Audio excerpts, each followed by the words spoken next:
which is the clean channel.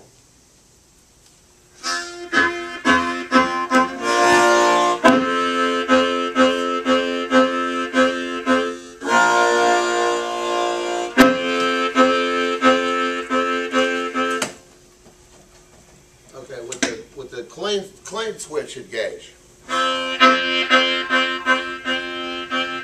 And this is as clean as the amp is ever going to get.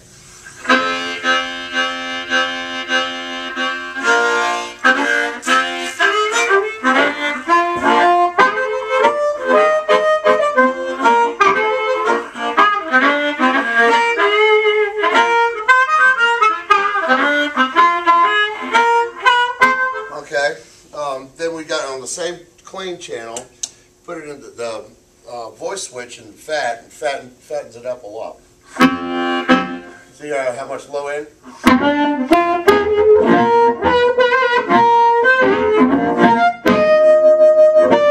Still relatively clean. Okay, and then when you engage the middle position is the bright fat.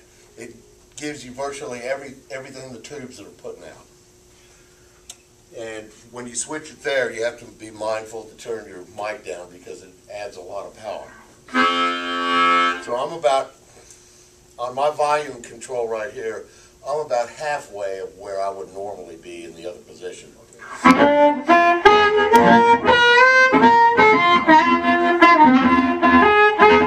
And so it gives you all the low end that you had in the fat position. Plus it gives you all the high-end stuff. It just expands the whole range of tone.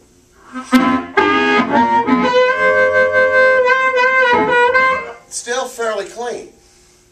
So then we can switch over to the, now I'm in the fat position now, and I'm going to switch the amp over to the second channel. I'll set them up fairly the same volume.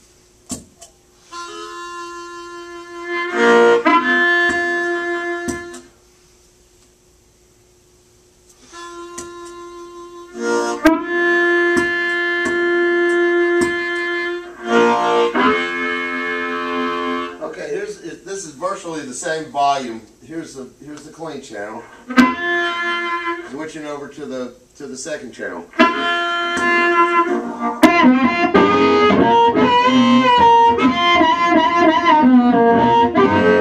You see how fat that becomes? I mean, it's just in your face slapping you fat.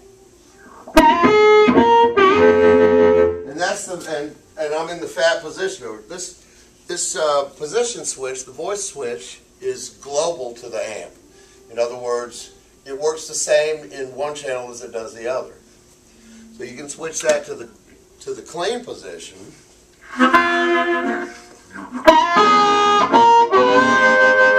It thins it out a little bit. It really cleans it up. And you go back to the fat.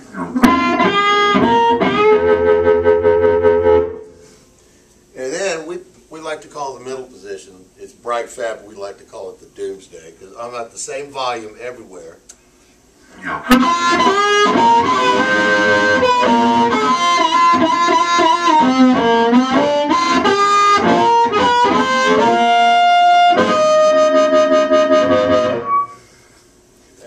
And so it does a lot of different stuff.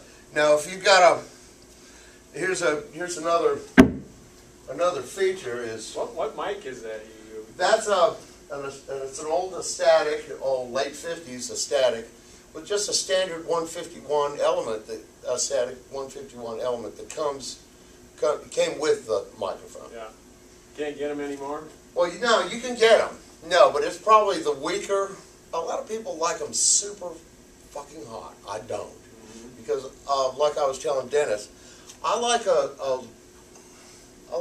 lower volumed element, so I can saturate those tubes in the amp and drive the amp a lot harder. Yeah. You can make it break up a lot better that way. Now, when you've got a hot mic, and I'll demonstrate this real quick. When you got a really hot mic, Now I'm at the same volumes everywhere as I was before, and I'm gonna have to turn this to just the fat off the Doomsday. You'll find that when you have a really hot mic, you'll have to turn the volume up minimally to get to the same place you did with the other. Okay, I'm at about a quarter of where I was volume-wise on my microphone of where I was on that other one. It's got a weaker element.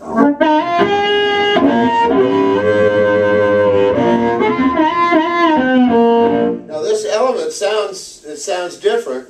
It's got a lot more high end and mids, and that I personally appreciate. But I like this microphone with a lower powered amplifier, so I can push that amp a lot harder.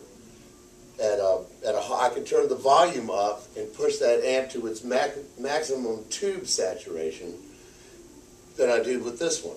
Now, then we've got a third deal. Now this is Greg Human's.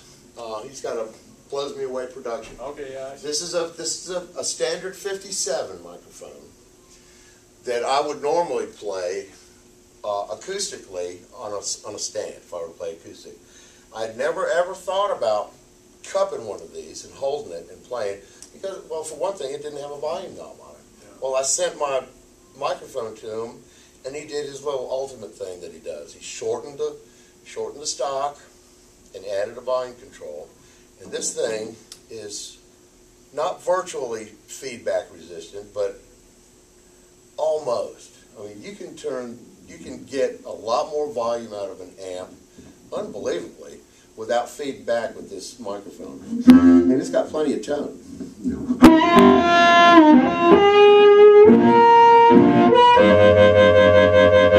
And I'm not wide open. I'm not even a quarter of the way up.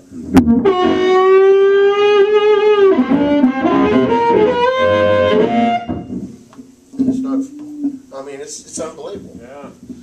So, I mean, and this is a, I keep about 4 different mics in my case for different reasons, different size rooms, different size amps, whatnot. When I first started playing, the day I got this, I had a gig. Didn't think I was going to like it. Just thought, well, I got a pretty good deal on it. Thought I'd try it. Man, I started the gig out using it, and I didn't switch over the whole gig. I liked it so much, I use it all the time. It's not my go-to mic. My favorite one is this one. It's got a lower impedance mic element in it. It's a lot weaker than either of these. And the reason I told you before, the reason I like them is because I can drive that amp a lot hotter and I can get a lot better tube saturation. You get to the same place quicker with this because it's a hotter mic. It's a little longer road down the road to get to that same tone with this, but I like that road. Would you like to play through it? You got any harps with you? Are you cool? I just like to hear you. Okay, we're gonna go back to the Doomsday setting on this and open it up a little bit and see what happens.